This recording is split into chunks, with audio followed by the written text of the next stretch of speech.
Hey y'all, we're back again on the Ranchero project. We had to do did a carburetor swap here first thing this evening.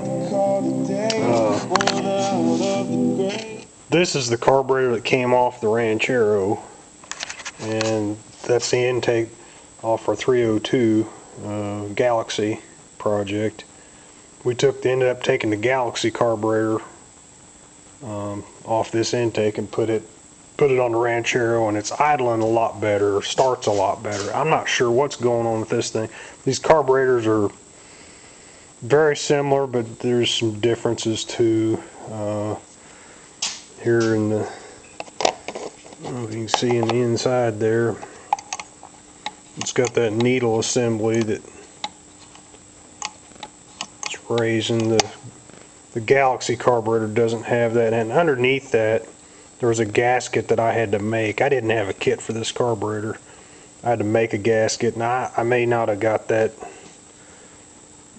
made just right, or there's a little issue somewhere. It'll probably be fine. I just need to order a kit for that carburetor. Accelerator pump's a little bit different, but the bolt pattern was the same. We got it put on. It's starting a lot better, idling a lot better. I think I got my hood squared away. What I ended up doing on that, I didn't really want to paint it again, but man, that thing was so streaky and nasty. And I kind of knew what I was getting into because we had the same thing happen on the Galaxy. We're using that Krylon flat black paint, and it's good paint. There's nothing wrong with it. And when I didn't have any issues on the sides here, but I had my hood open and this all masked off when I did the sides. Of course, you're just spraying a very narrow pattern through here. No issues. When you go to spray like a wide pattern, you get overspray. Of course, the can says dries in 10 minutes or less on it. It's more like dries in 2.5 seconds or less, because you'll spray right here, and there'll be like overspray over here that's still on there, and then you're just trying to paint over that. And what we ended up doing to straighten it out, and it still got some little streaks in it, I ain't gonna worry about that. I scuffed it down with, I call it that Scotch-Brite cloth. Probably took about a layer, maybe even one coat of paint off. We took quite a bit off. And it still, of course, and then it looked like a gray, like a dull gray color. So then I was kind of at my wit's end. I just took some shop rags and put gasoline on them and just wiped that whole thing down. And that gasoline would take off, it would kind of take off a little paint, or kind of melt that paint a little bit, and it kind of snapped out of it. So we're going to leave it the way it is. Yeah, I kind of remember we had the same trouble with that Galaxy. That hood's a little streaky on it. And I should have just bought a quart of flat black and sprayed it with the big gun, but I didn't want to make a big mess over something simple like that, spray painting that hood.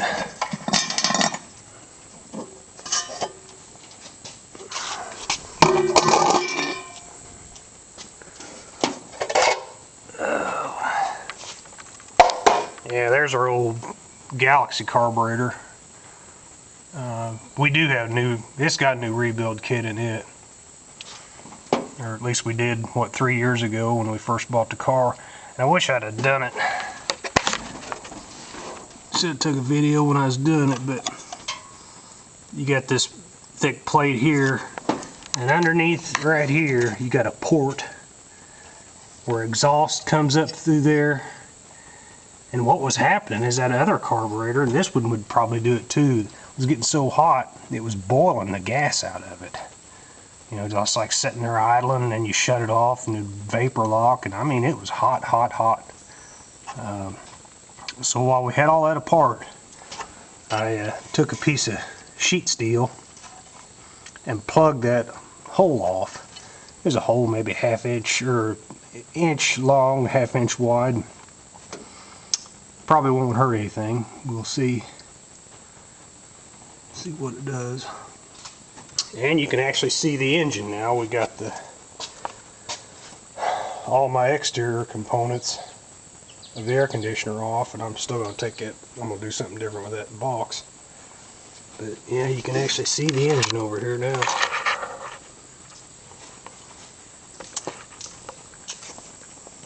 Oh,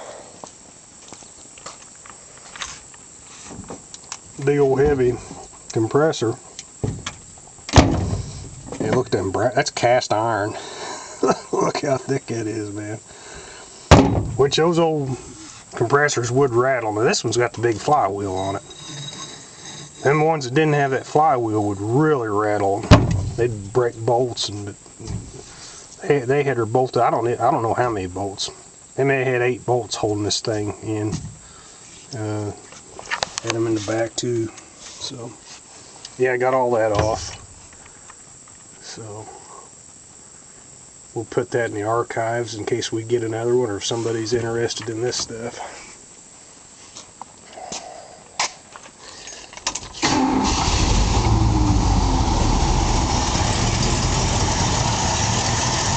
Yeah, it sure wouldn't do that before. You'd have to get in there and pump, and there you see my blow light. That's that number 8 cylinder. Just popping 95 PSI.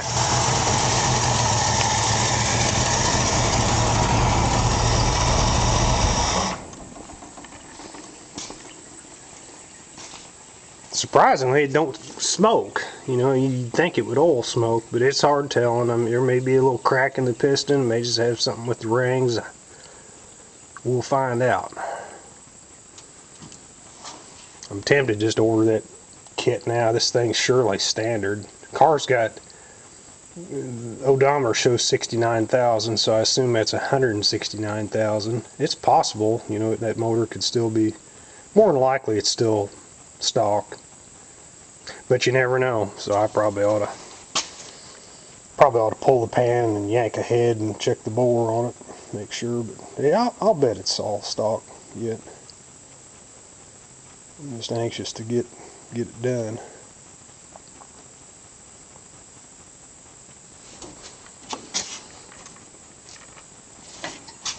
Oh, this is something else I noticed when we I don't know if you can see.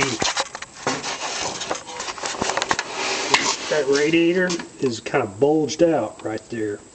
About the last couple 3 inches there, it's kind of bulged. That thing had a little bit of water in it and it froze. I can't believe the thing's not leaking. And that's how them freeze plugs was under the motor mounts. They was kind of puckered out. It popped them out. I can't believe the block is not cracked. That's why we're just kind of messing around with it now, driving around to see if something's going to happen. Might have to abort the mission, but I think it's going to be fine. Yeah, it just had a little bit of water in him. Oh yeah, and then when I went to go look at the car, the air cleaner was laying in the seat, and there wasn't nothing over the carburetor. The hood was like 6 inches up, so then you could see moisture kind of sitting there. I'm like, oh man, what am I getting into? But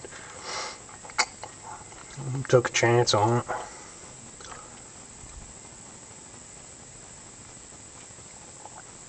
Yeah, because I mean, I've seen engines like that where rodents will drop hickory nuts or acorns, whatever, you name it, they'll just pack that stuff full. But that one was clean. Well, I guess the carburetor butterflies were shut. That helped on that aspect.